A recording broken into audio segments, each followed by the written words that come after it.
Hi everyone, today I wanted to walk through another stitch combination that builds off of the front loop and back loop single crochet stitches we learned in previous videos.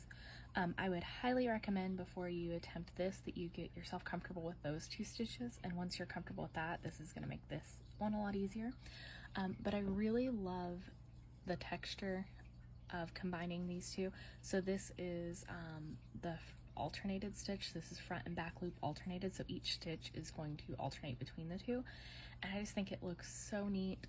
I am actually going to get some better yarn. This is just synthetic for, you know, practicing, but I want to get some better yarn and actually make some pot holders or trivets with this, because I think the pattern looks really neat and it's really nice and thick.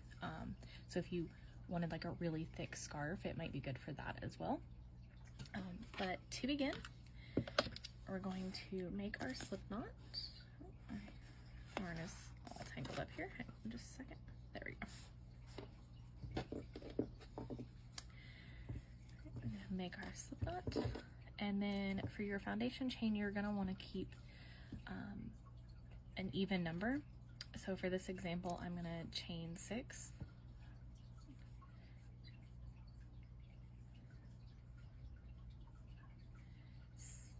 And then we're going to add one more.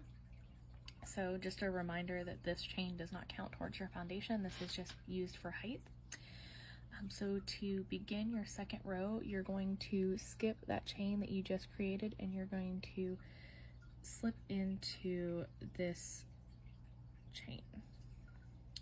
So insert your hook, yarn over, pull up a loop, yarn over, pull through both loops.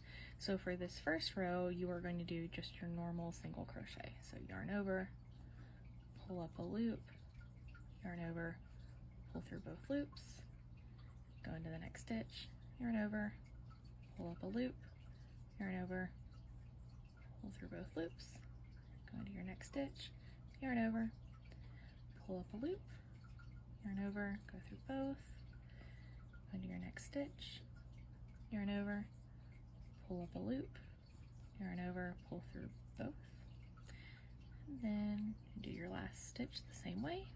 Insert your hook, yarn over, pull up a loop, so you've got 2 loops, yarn over, pull through both your loops. So now that you have completed that first row, you're gonna chain 1 and then flip your work,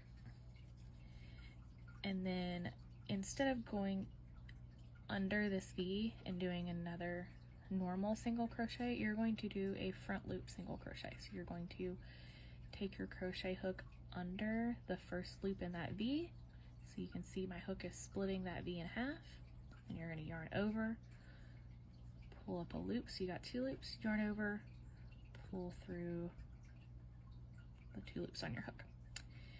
To do your next stitch, if you look at your piece from above like this, you're going to do a back loop crochet. So you're going to go into that next stitch and you're going to split that V in half and pick up just that back loop.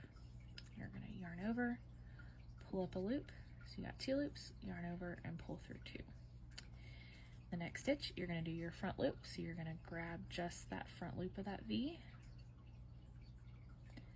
yarn over, pull up a loop, yarn over, pull through 2, and then again just back loop for the next stitch. So flip your work, or turn your work so you can see that V, go into the back loop of that V, yarn over, pull up a loop, yarn over, pull through 2, front loop only. So slip into that front loop, yarn over, pull up a loop, yarn over, go through both loops, and then you're going to end on a back loop only. And this one can be a little bit tricky just depending on how tight your stitches are, so it sometimes looks a little wonky, but you're going to do the same thing. Insert your hook into that back loop, yarn over, pull up a loop, yarn over, and go through those 2 loops. To begin your your third row, you're going to chain 1, flip your work, and do the same thing again. So you're going to start with a single crochet front loop only. So loop, yarn over, pull up a loop, yarn over, pull through 2, back loop, yarn over, pull up a loop, yarn over, pull through 2, front loop, yarn over, pull up a loop, yarn over, pull through 2, and back loop, yarn over, pull up a loop, yarn over, pull through 2, and you'll finish that all the way down your row. So you'll do your front loop, and then you'll finish on a back loop, and you'll just continue that same repetition through all of it. So you'll chain 1, go across, and alternating front and back loop, and that is how you do your front and back loop alternated stitches. As always, please let me know if you have any questions and what stitch you would like to learn next.